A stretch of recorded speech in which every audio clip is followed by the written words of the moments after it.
Located at the corner of Independence and 4th Street Southwest, the Dwight D. Eisenhower Memorial honors the Supreme Commander of the Allied Forces and later 34th President of the United States, Dwight D. Eisenhower. The monument is one of the newest on the mall, having been opened on September 17, 2020.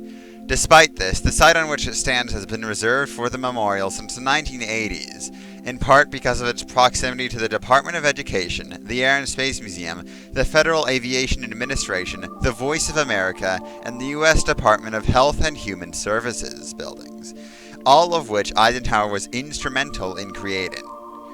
Even before exploring the monument itself, visitors are quite literally surrounded by Eisenhower's achievements, providing concrete examples for why exactly Eisenhower deserves increased recognition. The location also played a large role in the actual layout of the monument, as the National Capital Planning Commission required a view corridor to be maintained along Maryland Avenue, allowing a clear view from the Capitol building to the Potomac River. The former alignment of the road passes through the middle of the memorial, and slate tiles mark the position of the former curves for the entire distance. The Eisenhower Memorial employs an eye-catching mix of very grand architecture in combination with simplistic design and an abundance of green space to create a very sacred area removed from the surrounding government buildings and tourist destinations.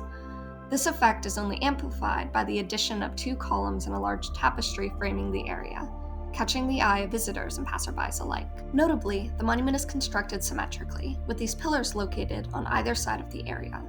The reason for this is, as per regulation, the memorial was required to honor Eisenhower's role as both general and president.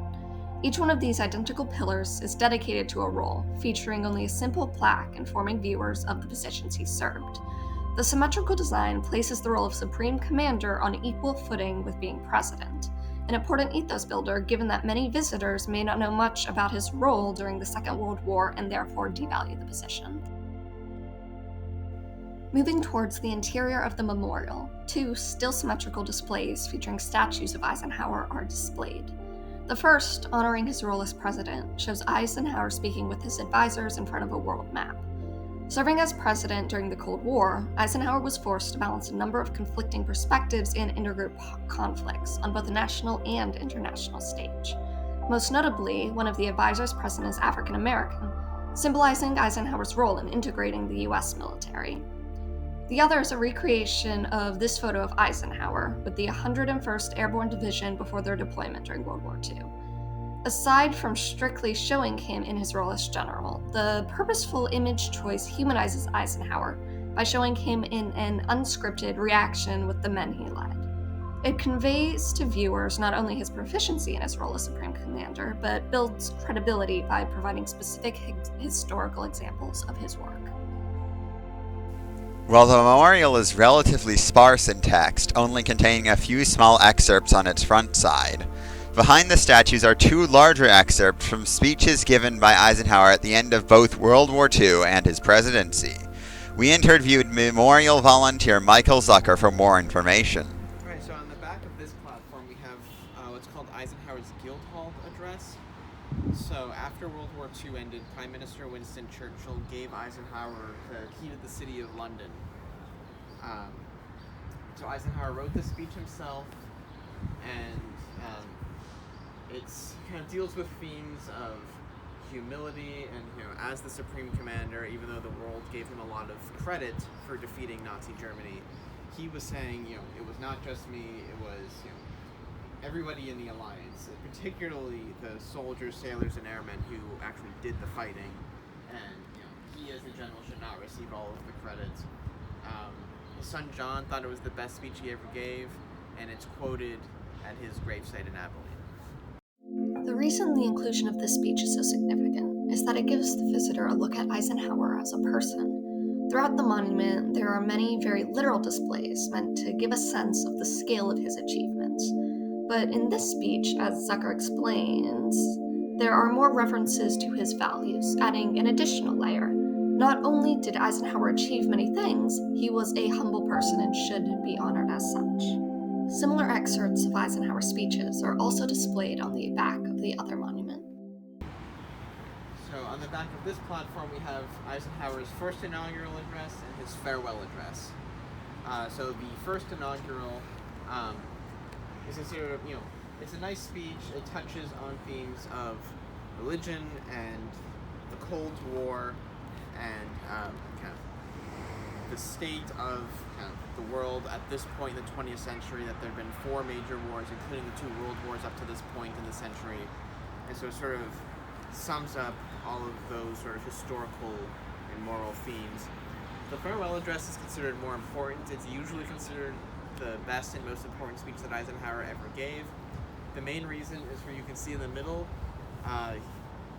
He warns about what he called the military-industrial complex. Now, that phrasing is a little vague, and some people sort of dispute what he's talking about. I tend to think that he's giving an update of George Washington's farewell address. So when Washington left office, he made a warning about permanent alliances with other countries that could lead to unnecessary wars that can be very harmful to the country since it was so young and fragile. By Eisenhower's time, we've been through the 2 world wars. We were now a global superpower, and we had taken on this responsibility of trying to contain communism in the world, which required a large military to project our power in that way. But Eisenhower's saying, don't forget Washington's lesson, and even though we need this much larger military and have made these foreign commitments, let's do our best to avoid unnecessary wars and to try to keep our defense spending low enough that while we can still contain communism, that we don't bankrupt ourselves and destroy our democracy in the process. These speeches are also included to provide additional information about Eisenhower. Whereas the previous excerpts focused more on him as a person, the topic of these speeches revolve around the historical context of his presidency and his political views on things like military spending and foreign affairs. There's quite a bit of logos and ethos building, in that it provides information to help visitors learn more about not only what Eisenhower accomplished, but also the relevant historical context and specific examples of the issues he wrestled with during his time in office. The final construction of note is the stainless steel tapestry that lines the back of the monument nearest to the Department of Ed. The pillars at the corner of the monument were originally planned to support the tapestry, which would depict cornfields like those of Eisenhower's homeland, on 3 sides of the monument.